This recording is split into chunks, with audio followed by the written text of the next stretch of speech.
La Universidad Centro Panamericano de Estudios Superiores les da la más atenta bienvenida a este segundo ciclo de videoconferencias 2020 que la UNICEP pone a disposición para todos ustedes, con este primer tema que lleva por nombre grado de acidez de los aceites de máquinas freidoras en Navojoa, Sonora, México, por el ponente, el doctor Víctor Hugo Solís Valladares. Antes de comenzar, les leeré un poco sobre el doctor Víctor. Él es un docente universitario con una experiencia de 23 años frente a grupo.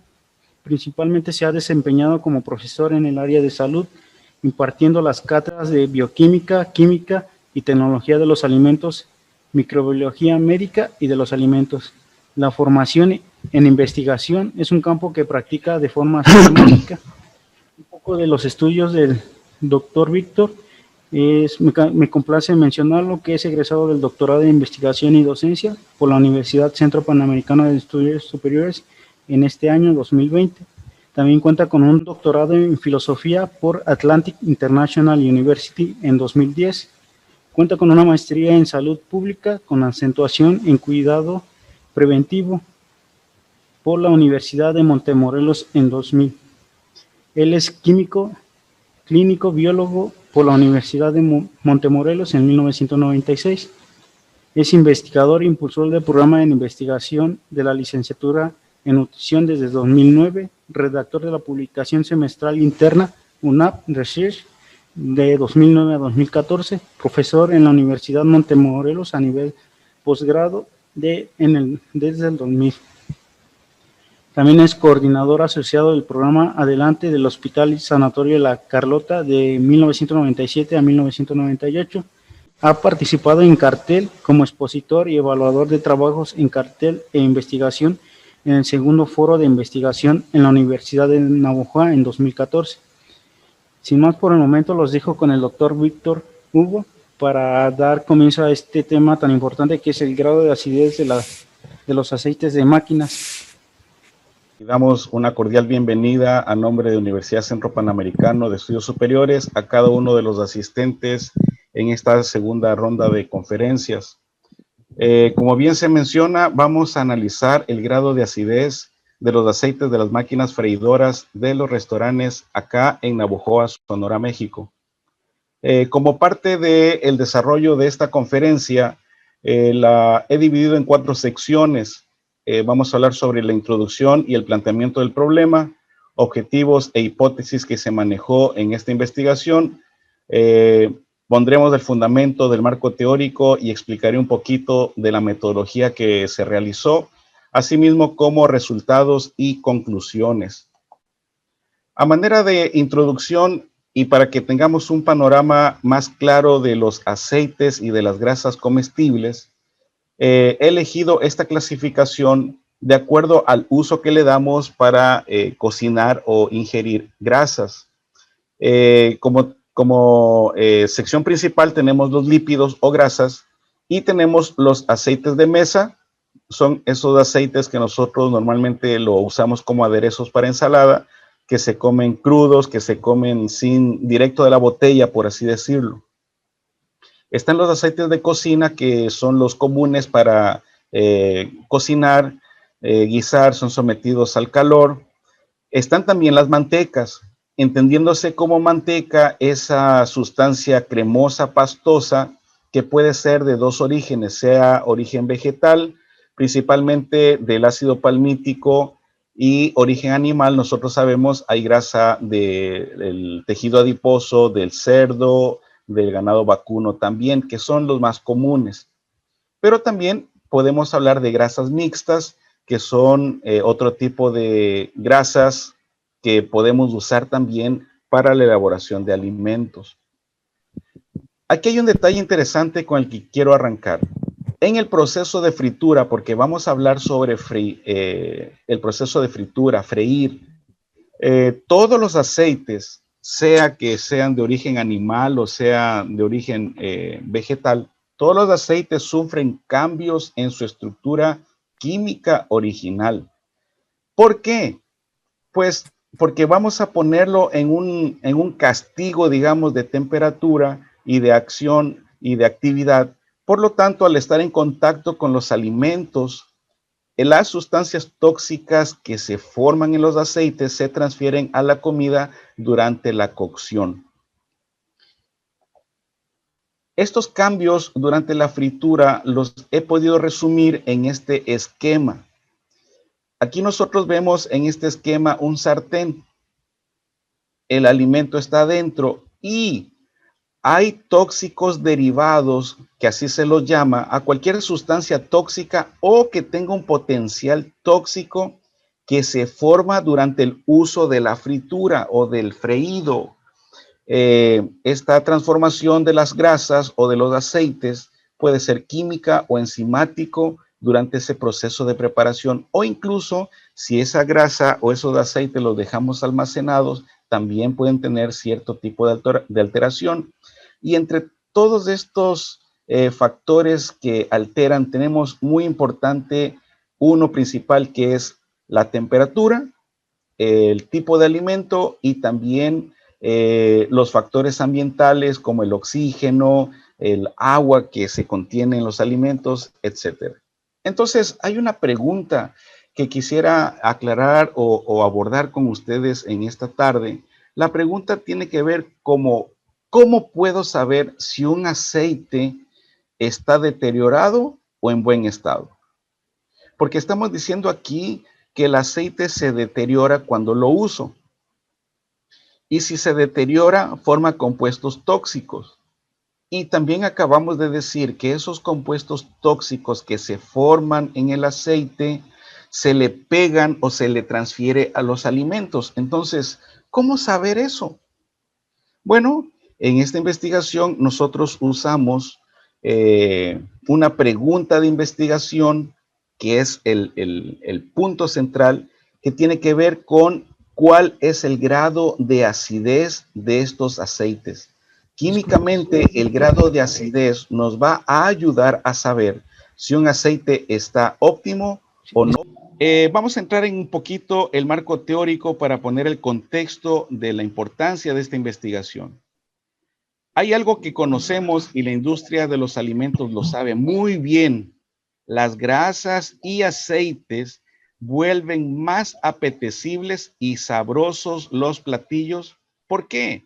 Porque mejoran la textura y también realzan o nos dan una mejor percepción. Es decir, ayudan a mejorar las características organolépticas, sabor, olor, textura, placer al comerlos, etc. Sin embargo, existen indicios sobre la relación entre la ingesta excesiva de grasas deterioradas y ciertos tipos de cánceres. México y su gastronomía, ustedes y yo sabemos que es muy variada. Hay una gran cantidad de antojitos mexicanos que pasan por este proceso de fritura. Según una organización, nos dice que México es uno de los países con un alto consumo de alimentos fritos en el mundo. Ellos mencionan un rango que va entre 3.5 y 4.5% de la energía para adultos mayores de 20 años. Sin embargo, yo creo que esta estadística se queda corta. ¿Por qué lo digo así? Porque ustedes y yo sabemos que hay infinidad, por así decirlo, de alimentos preparados que son sumergidos en aceite. Flautas, chimichangas, totopos, tostadas, churros y todo lo demás que nosotros sabemos y que forman parte de la gastronomía mexicana. En este sentido, me dio curiosidad saber, bueno, desde siempre la gastronomía mexicana ha tenido este tipo de uso de esta técnica culinaria. Pues resulta que buscando en los archivos de historia gastronómica, me encontré con esta cita de Aguilar 2002 que dice: con la colonización de los españoles, la incorporación en gran escala de productos como las mantecas animales abrió un horizonte diferente en los hábitos de alimentación entre grupos nativos. Está hablando aquí de Hispanoamérica, está hablando antes de la llegada de los españoles. Según este autor y algunos archivos mencionan que las culturas precolombinas, prehispánicas, no tenían ese grado de uso de frituras o de mantecas animales. Por lo tanto, se acredita la colonización como un cambio drástico en la apreciación de la gastronomía, pues, actual. Hay otros datos también que hablan que el proceso de fritura o el uso de aceite en la preparación de alimentos se conoce siglos antes de Cristo. Por ejemplo, hay evidencia que en el Mediterráneo se usó hace 1000 años antes de Cristo. Es decir, se usaba el aceite para preparar alimentos. Y hay dos formas de usarlos principalmente. Los que tienen que ver con freír con una poca cantidad de aceite, como tenemos aquí en la diapositiva, hacer unos huevitos estrellados, pues eso es con muy poca grasa, o sumergir los alimentos en una cantidad considerable de aceite, y eso nosotros lo llamamos fritura por inmersión o una inmersión profunda. Ahora, en este esquema, yo quisiera que ustedes pudieran entender conmigo. Nosotros tenemos aquí un esquema de una olla, de un caso que está friendo papitas. Es un ejemplo, pueden ser tostadas, totopos, lo que a usted le guste. Ustedes saben que la fritura, el proceso de freír, lo que hace es deshidratar los alimentos y hacerles una costra alrededor de él. Bueno, en esta imagen ampliada, no sé, ojalá se pueda ver mi cursor ahí. Nosotros estamos viendo este esquema que los alimentos tienen un centro o un núcleo húmedo. Ese núcleo húmedo es el que va a ir soltando agua hacia el aceite. Estamos hablando molecularmente. No crean que tampoco es así un chorro de aceite, perdón, de agua que salpica y todo. Es una deshidratación, pues, molecular, poco. Pero el problema aquí, digo problema entre comillas, es que así como sale agua del producto, también entra aceite al producto. Y al introducirse el aceite de la freidora, eso significa que el producto que yo voy a consumir trae esas moléculas de aceite o cualquier otra molécula que se haya formado en el aceite y yo me lo estoy ingiriendo. Es decir, el alimento frito es el vehículo con el cual se transmite las sustancias tóxicas del aceite hacia mi cuerpo. Avanzamos un poquito más. ¿Cuáles son esos procesos entonces que afectan el proceso de fritura? Tenemos dos categorías. Primero, en el punto A tenemos los parámetros que dependen del proceso en sí de fritura. Temperatura, esta parte es bien importante, queridos asistentes. La bibliografía menciona y registra que cuando un aceite empieza a llegar a los 200 grados centígrados, incluso algunos otros autores hablan de 190 grados centígrados, ya el aceite empieza a formar sustancias tóxicas, posiblemente antes también, pero la temperatura es un factor muy importantísimo. Tiempo en el que yo estoy usando la fritura. Esos momentos de frío caliente, frío unas papas y se espera, apago la estufa, se enfría ese aceite, después, voy a freír ahora totopos y lo terminé de freír y apago la estufa y entonces ese ciclo de frío caliente también afecta muchísimo la temperatura, más bien la calidad del aceite. Grado de reposición, mencionan algunos autores que en 10 horas el dueño del local debería reponer el aceite que se va gastando. ¿Y cómo se gasta? Claro que se gasta porque el aceite se absorbe en los alimentos y entonces esas máquinas freidoras van bajando el nivel de aceite y entonces esa reposición también produce un efecto nocivo en ese aceite contenido en la máquina. Menciona el autor que mejor es tener ciclos cortos o periodos cortos de producción que largos y extensos, que la máquina freidora esté por horas y horas y horas. Eso también daña muchísimo el aceite. Eso en cuanto al proceso de freír. Pero también los alimentos que vamos a freír es otro factor que puede provocar daño en ese aceite. Por ejemplo, si nosotros vamos a freír un alimento que está fresco o un alimento que está congelado, esas dos condiciones afectan la naturaleza del aceite.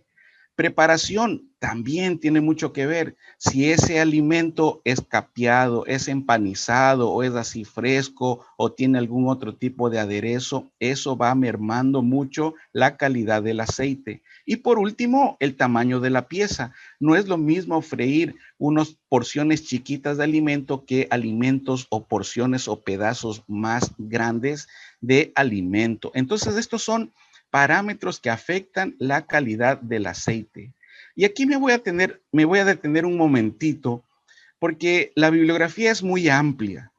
¿Qué relaciona el asunto de las grasas deterioradas o el uso o el consumo de ellas con factor de riesgo para la salud? La primera cita dice: el alto consumo de alimentos fritos es un factor de riesgo para la salud, principalmente por su alta densidad energética y por la formación de compuestos tóxicos. En la segunda cita menciona: estudios epidemiológicos han informado una correlación positiva, es decir, hay relación entre ¿qué?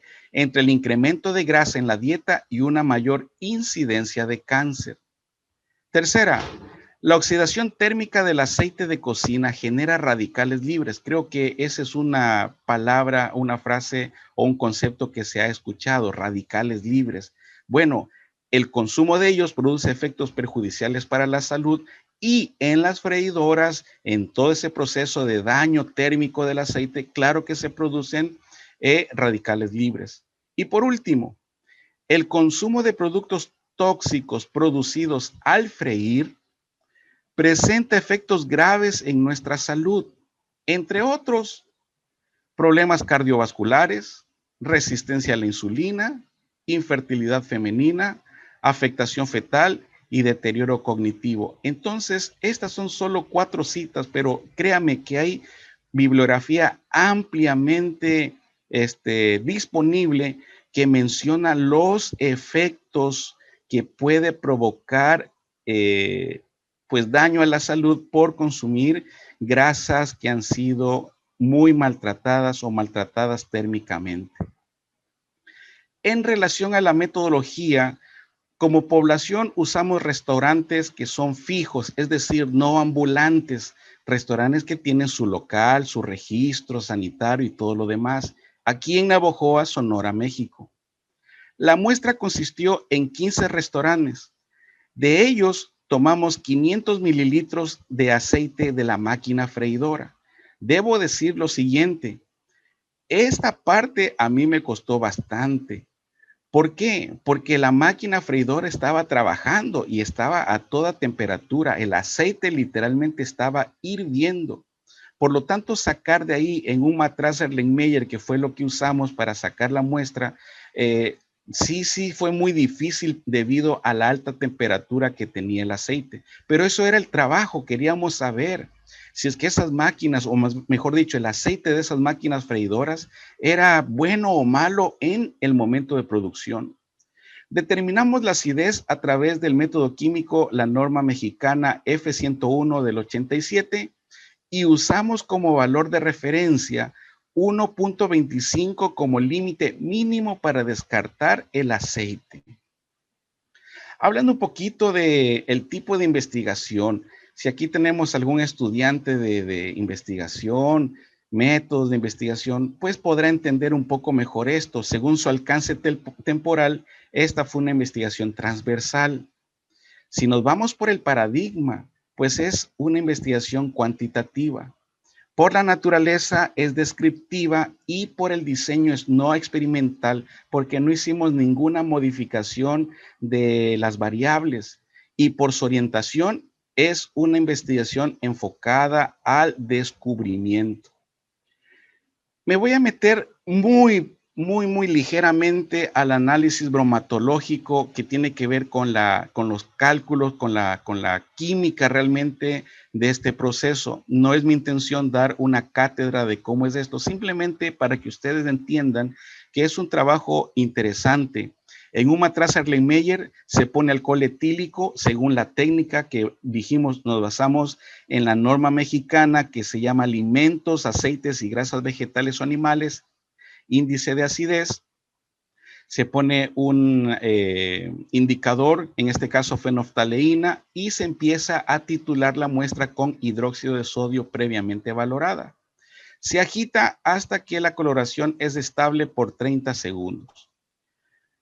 Otra pregunta también interesante es, bueno, ¿cómo decidimos poner el 1.25 como índice de acidez para desechar los aceites de las máquinas freidoras? Bueno, resulta que en la bibliografía, esta es una tabla que encontramos de todos los países que están enlistados aquí. Solamente Chile es un país latinoamericano. No hay más información en esta tabla. Por lo tanto, en Chile se considera que un aceite ya no es óptimo menor a 1. Por lo tanto, nosotros dijimos, bueno, vamos a ponerle un poquito más, 1.25 para no exagerar, pero aquí nosotros vemos que este asunto de la acidez y del deterioro está ampliamente estudiado en otros lugares del mundo. Aquí en México me parece que nos falta mucho desarrollo al respecto. Bueno, ahora sí, creo que es algo muy importante resaltar cuáles fueron nuestros resultados. Muy bien, en cuanto a la obtención de acidez, recuerden que dijimos que son 15 restaurantes. De ellos, aquí está la tabla de acidez, 0.4, 5 restaurantes, 0.6, 3, 0.8, 2, 1 de acidez, 2, 1.4, 1, 2.80, 1 y 4.40, 1. Para que se entienda un poquito mejor esto, podemos graficarlo. Entonces, en esta gráfica hay dos señaladores muy importantes. En primer lugar, tenemos la línea azul. En esta línea azul nosotros ponemos la acidez de 0.01, que es la acidez normal o común de los aceites vírgenes. Es decir, cuando tú vas al súper y compras un aceite, pues de la marca que gustes, ese aceite debe tener una acidez de 0.01. Eso significa que es un aceite virgen, que no ha sido usado, que no ha pasado por fritura, es un aceite nuevo. Y aquí en la línea roja vemos el 1.25, que es la línea que nos marca como el parámetro o el límite de los aceites. Si pasan de esto, ya es un aceite que no puede ser óptimo para el consumo. Y entonces nosotros vemos aquí que para nuestra gráfica hay 3 aceites que ya al momento de tomar la muestra estaban muy arriba o empezando a pasarse el límite óptimo de funcionamiento, vamos a decir. Sin embargo, hay otro, a la par de la acidez, hicimos otro estudio que tiene que ver con la evaluación organoléptica, es decir, lo que se ve, lo que se huele. La bibliografía también menciona, y esto posiblemente pueda contestar alguna inquietud de parte de ustedes, ¿cómo saber cuando mi aceite pues ya empieza a dañarse? No tengo esas máquinas o esos aparatos de laboratorio para medir la acidez. Bueno, la bibliografía menciona que cuando el aceite empieza a soltar humo, cuando el aceite empieza a tener depósitos oscuros, cuando el aceite pierde esa translucidez, es decir, se empieza a hacer opaco y le empieza a salir espuma, esos ya son factores que a mí me deben indicar que ese aceite ya no me sirve para seguir usándolo. Vuelvo a repetir porque esta parte posiblemente es una de las cosas más importantes de esta conferencia. Como yo, ama de casa, puedo saber que un aceite ya no me va a servir o le estoy perjudicando a mi familia? Bueno, la bibliografía menciona entonces que cuando el aceite empieza a tener un cambio de coloración, se empieza a hacer oscuro, hay depósitos de alimentos, cositas ahí flotando o en el fondo, cuando el aceite ya no es transparente, sino que es opaco, y cuando el aceite empieza a hacer espuma arriba en la superficie, ya es un aceite que no me sirve para seguir usándolo y es momento de descartarlo. Aquí tenemos dos imágenes también que puede ayudarme a ilustrar lo que estoy mencionando. En la primera imagen de la izquierda tenemos dos matraces. En el matraz chiquito vemos un aceite virgen. Así son los aceites que compramos en el mercado. Transparente, una coloración amarillito, muy traslúcido. Sin embargo, a mano derecha tenemos un aceite que, si bien es cierto, no tiene una coloración oscura, está amarillo, pero perdió lo traslúcido, es decir, está opaco, no se deja ver transparente. Ese aceite ya no es útil. A mano derecha tenemos pues otro parámetro que tiene que ver con la coloración. Como yo observo, también el mismo aceite virgen en el matraz chiquito, pero a mano derecha, fíjense, hay dos cosas importantes. La coloración es un aceite de fritura, lo sacamos de la máquina de freír. Es un aceite que está todo negro, café oscuro. ¿Cuántas sustancias tóxicas hay ahí? Y aparte, si ustedes logran ver, yo espero que aquí mi cursor se pueda mostrar, al fondo del matraz hay depósitos, es como un gel. Esos geles que están ahí ya no me permiten darle una vida útil a ese aceite. Ese aceite ya tiene que ser descartado hace mucho tiempo atrás. Por lo tanto, aquí yo puse una imagen con pues los aceites que nosotros estudiamos. Y si ustedes se dan cuenta, el número 1, el primerito, es el aceite virgen. Y de ahí el segundo, si está translúcido, tiene una buena coloración, pero de ahí hacia la derecha se empieza a ver un incremento, ya sea en la turbidez o en la coloración del aceite, lo cual ya me obliga a mí como, pues, cocinero, voy a decirlo, que yo ese aceite ya no lo debería seguir usando. Por lo tanto, cuando yo junto acidez más turbidez más coloración de los aceites o de estas muestras, vemos en la línea azul que es una tendencia que me lleva hacia el deterioro. Es decir, la mayoría de estos aceites ya no se debieron seguir usando al momento de tomar la muestra y analizarlos. Porque si nosotros nos basamos solo en la acidez, pues sí, son solo 3 que están fuera del límite y el resto, qué bien, 12 están trabajando bien. Sin embargo, no es así. También hay turbidez y una coloración muy opaca, muy oscuro. Se realizó una prueba de normalidad, la de Shapiro-Wilk, que tiene que ver con muestras menores a 50 datos. Y en esta prueba de normalidad quisimos ver cuál era la tendencia, cuál era la normalidad de los datos que usamos en esta investigación y encontramos que tiene esta tendencia, es una tendencia positiva. ¿Qué significa esto o cómo nosotros lo interpretamos? Que estos aceites, si continúan en este proceso, es decir, si ese aceite de la freidora continúa trabajando así como está, prontamente van a ir en línea directa proporcionalmente hacia arriba, hacia el deterioro, y son aceites que tarde o temprano ya están produciendo sustancias tóxicas que pues las personas, los consumidores, no sabemos cómo está eso en nuestros alimentos.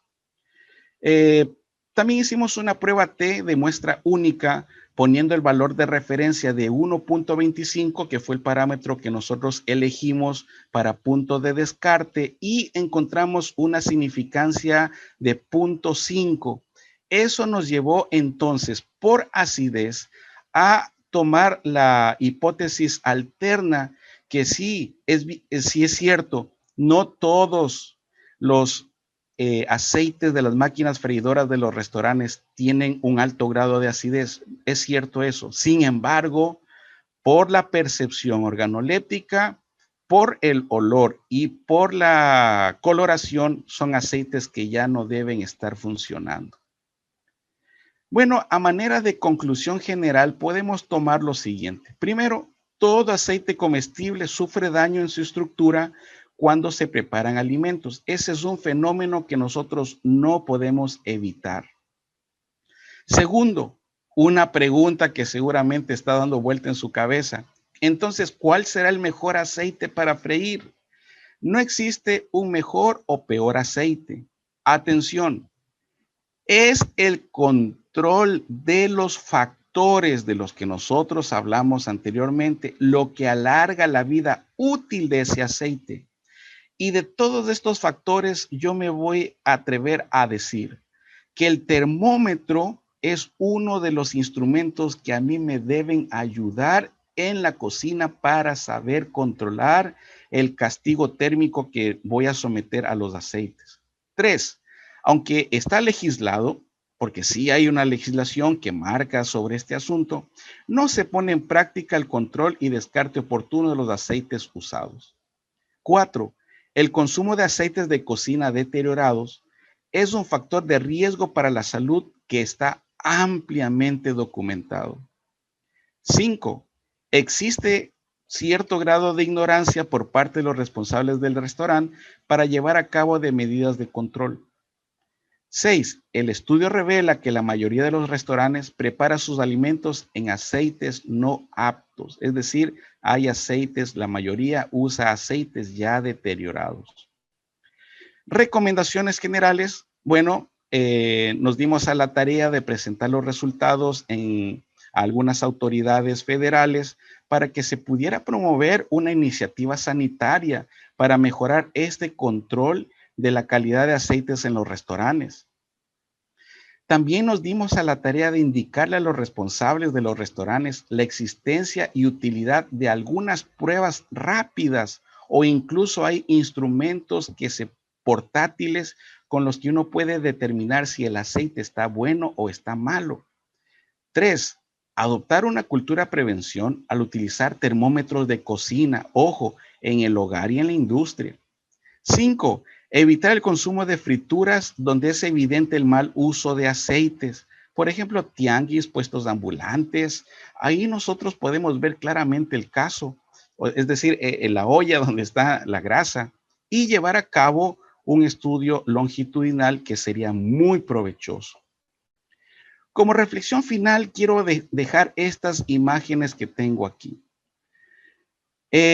Hablo sobre tianguis, hablo sobre el asunto ambulante.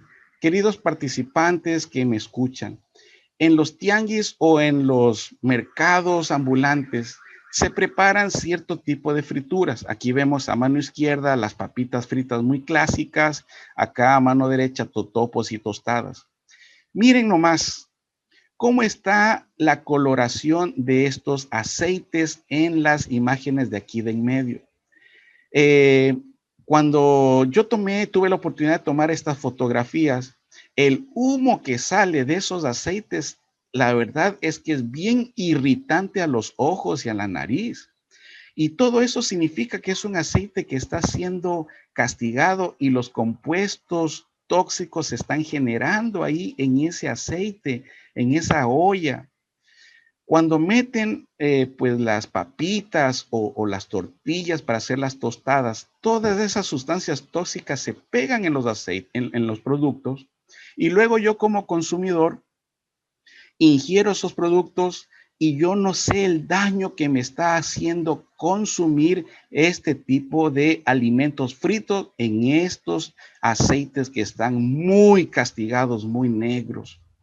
A mano izquierda, esa señora que está haciendo las papitas me llamó la atención. Abajo, justo a su pie, se encuentra una botella con un líquido que está así como café negro. Bueno, ese es el aceite que ella usa para freír las papitas. Cada vez que se le va bajando un poquito la olla, lo rellena la olla con ese aceite que está ahí. Entonces nosotros vemos que pues la pregunta de reflexión final es: ¿y quién aplicará el control sanitario en este tipo de tianguis, vamos a decir, o callejero, o no sé? Hay muchas cosas que todavía nos faltan por hacer. Bueno, aquí solamente hay como algo de respaldo bibliográfico. Eso ha sido mi presentación en esta tarde. Les agradezco por su amable atención. Gracias, UNICEPES, por la oportunidad y pues mis bendiciones para cada uno de los asistentes.